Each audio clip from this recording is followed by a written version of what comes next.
یہ جو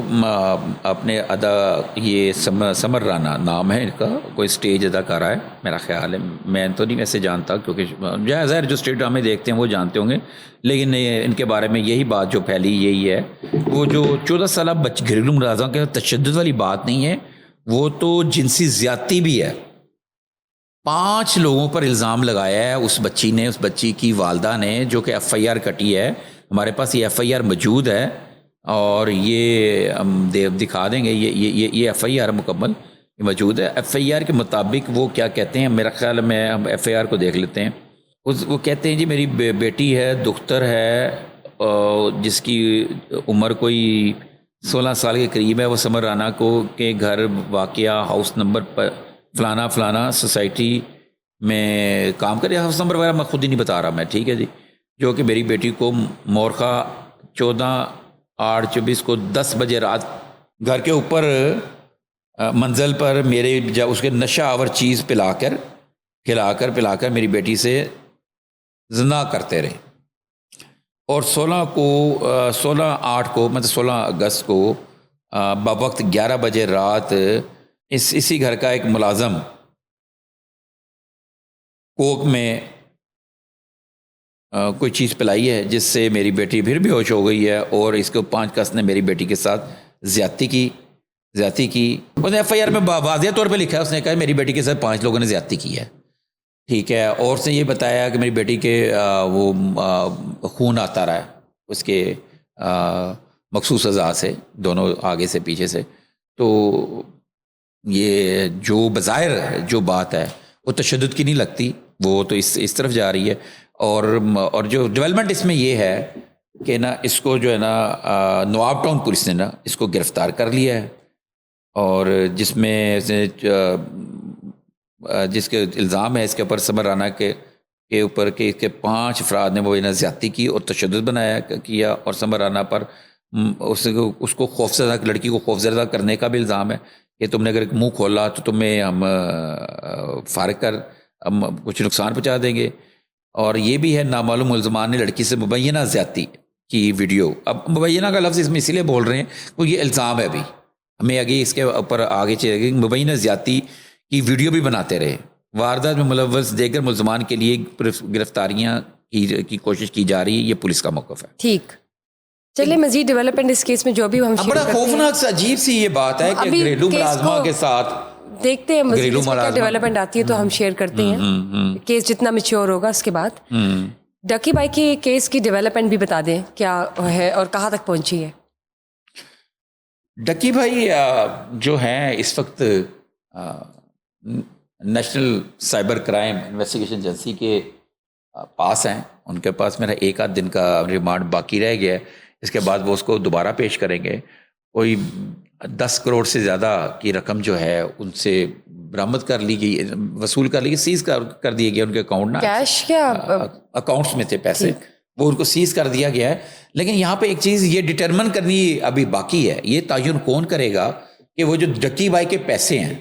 وہ پیسے کس مد میں ان کے پاس آئے ہیں، کتنے پیسے انہوں نے اس میں جو پیسے انہوں نے کیے ہیں اس میں کون سے پیسے جو جوئے کی پروموشن والی ایپس جو ہیں، جوئے کی پروموشن والی ہے۔ اصل الزام تو یہی ہے نا ڈکی بائک پہ کہ وہ جوئے کی پروموشن جو کہ دوسرے بھی جو ہے ٹک ٹاکر اور وہ کرتے ہیں۔ یار ہمارے یہاں پہ نا سسٹم ایک بڑا عجیب سا گند ہے، یہ یوٹیوب پہ آپ نے فوری فیم لینے کے لیے، ویوز لینے کے لیے آپ پتہ نہیں کیا گند مارتے ہیں۔ میں تو کئی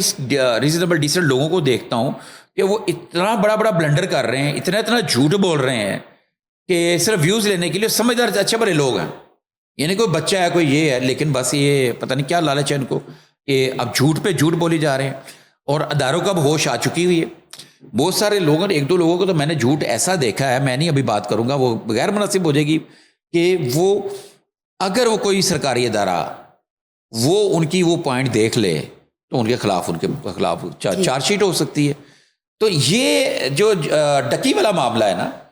ڈکی والے معاملے کا میں اب اتنا ہی کہوں گا کہ اس کے اوپر برا ٹائم چل رہا ہے، اس کے اوپر برا ٹائم چل رہا ہے، اور یہ جوئے کی پروموشن تو پتہ نہیں کس نے کی ہے، بہت سارے ایسے لوگوں نے کی ہے، اور یہ اکثر کرتے آ رہے ہیں، اور ہم یہ چیخ رہے ہیں۔ آپ کو پتہ ہے ہم کتنے 6 ماہ 5 ماہ پہلے ہم نے آن لائن فراڈ کی بات کی تھی، اس میں یہی والی ایپس کی بھی بات کی تھی، اور ہم نے کہا تھا یہ فراڈ ہو رہا ہے. ہم نے اس کو جوا نہیں بولا تھا، اسے ہم نے فراڈ بولا کہ ایک بابا آگے کہتا ہے، کوئی آگے کہتا ہے جی اتنے پیسے ایسے کرو، ٹن کر کے وہ آگے پیسے اتنے کر کے آپ جیت گئے، میں نے تو یہ گھر بھی لے لیا، میں نے تو موٹر سائیکل بھی لے لی، میرا حالات ٹھیک ہو گئے. اور یہ ہم کوئی 6-7 ماہ سے ہم یہ چیز کو کر رہے ہیں. اور ہمارا پرانا آپ پوڈ کاسٹ اٹھا کے دیکھ لیں، آپ بھی مجھے سوالات کر رہی ہیں اور میں آپ ہی کو بتا رہا ہوں. تو شکر ہے یہ ہماری ایجنسیاں جاگی ہیں. اور یہ جو سرفراز صاحب ہیں جو ڈیجیٹل ڈائریکٹر ہے جو اس کے، تو وہ ان کی میں نے 1-2 جگہ پہ سنا ہے. ان کو جو ایک بات مجھے ان کی اچھی لگی ہے وہ یہ ہے کہ وہ یہ کہتے ہیں کہ بچوں کو، ہماری آنے والی نسل کو جو خراب کیا جا رہا ہے، تو ہو سکتا ہے اگر یہ سرفراز صاحب کے سامنے نہ آتی چیز تو یہ چلتی رہتی، اور ابھی بھی کئی ایپ چل رہی ہیں. چلے دیکھتے ہیں. ہاں سر یہ بتائیں مصطفیٰ عامر کیس کی ڈیولپمنٹ کیا ہے؟ اچھا، اس میں ڈیولپمنٹ یہ ہوئی ہے کہ نا 5-6 ماہ تو ہو گئے اس کے، کافی دیر ہو گئی اس واقعے. اس کی والدہ نے نا، ارمغان جو اس میں ملزم ہے، مین جو کلپرٹ ہے، اس کی والدہ نے ایک اپلیکیشن کورٹ میں دی. اس کا اچھا ڈیولپمنٹ یہ ہے کہ نا اس کا جو نا ٹرائل شروع ہو گیا، چلان اس کا بالآخر 6 ماہ کے بعد جو کراچی پولیس نے جمع کرا دیا ہے جو مزداد دہشت گردی کی عدالت میں. تو اس کی والدہ نے نا، یہ دو سماعتیں ہوئی ہیں، دوسری سماعت میں اس کی والدہ نے نا ایک اپلیکیشن دائر کی ہے کورٹ میں کہ اس کے بیٹے کی جو ہے نا دماغی حالت درست نہیں، دماغی حالت خراب ہے ارمغان کی، جس نے مصطفیٰ عامر کو مارا، جو گلٹی ہے، جو ارمغان جو گلٹی ہے، دماغی حالت درست نہیں ہے تو پاگل ہے. مطلب یہ وہ ٹیکٹک ہے، یہ وہ ٹیکٹک جو وکلا حضرات، ظاہر انہوں نے فیس لینی، انہوں نے ان کو بتانا ہے کہ آپ اپنے بیٹے کو پاگل بتا دیں، یہ کر دیں. لیکن یہاں پہ میں آپ کو مزے کی بات بتاتا ہوں، یہاں پہ ہو سکتا ہے کہ ان کی یہ والی بات نہ چل سکے، کیونکہ پولیس کے پاس 24 اپریل 2025 کی جناح ہاسپٹل کی وہاں کی نا رپورٹ ہے، جس میں اس کی دماغی حالت کو درست قرار دیا گیا. ٹھیک، اور رپورٹ، میڈیکل رپورٹ موجود ہے. میں ابھی تھوڑی سی کورٹ کا فیصلہ آنا ہے، ابھی کچھ چیزیں ہیں جو میں کچھ چیزیں جس میں ناظرین کے انٹرسٹ کے لیے بتانی ضروری ہیں. تو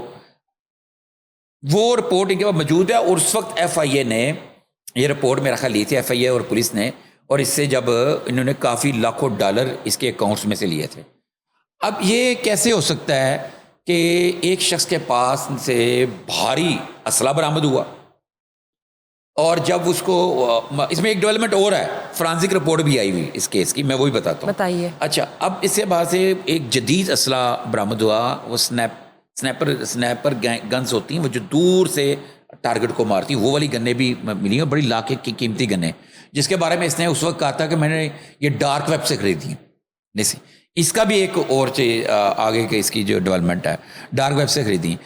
اچھا، اب اس میں جو مصطفیٰ کو اس نے مرڈر کیا، تشدد کر کے، زما لڑکی کو تشدد کر کے، برا نہ کر کے تشدد کیا، 2 بندوں کو تشدد کیا. اس کے ہر کمرے میں، بیڈ روم میں، اس کے ڈرائنگ روم میں، باتھ روم کے علاوہ ہر جگہ CCTV کیمرے لگے ہوئے ہیں. صرف یہ 2 ویڈیوز جو ہے نا اس مصطفیٰ کو تشدد کرنے کی اور لڑکی کو تشدد کرنے کی نہیں ہے، جس پر پولیس کا یہ کہنا ہے کہ اس نے نا جو CCTV کیمرے بند کر دیے تھے. لیکن وہ جو خون صاف کرنے کی قالین سے وہ ویڈیو آئی ہوئی ہے، اور جو فرانسک رپورٹ جو پنجاب سے فرانسک لیب جو ہے یہاں سے جو رپورٹ گئی،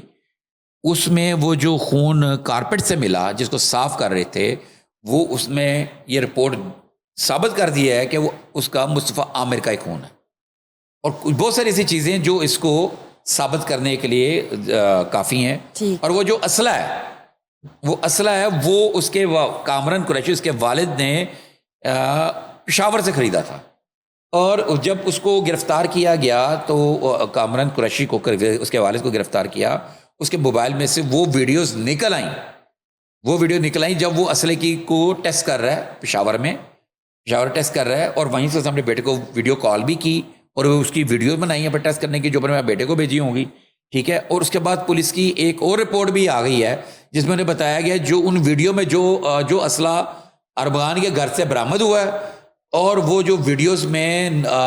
اسلحہ ہے وہ سیم ہے.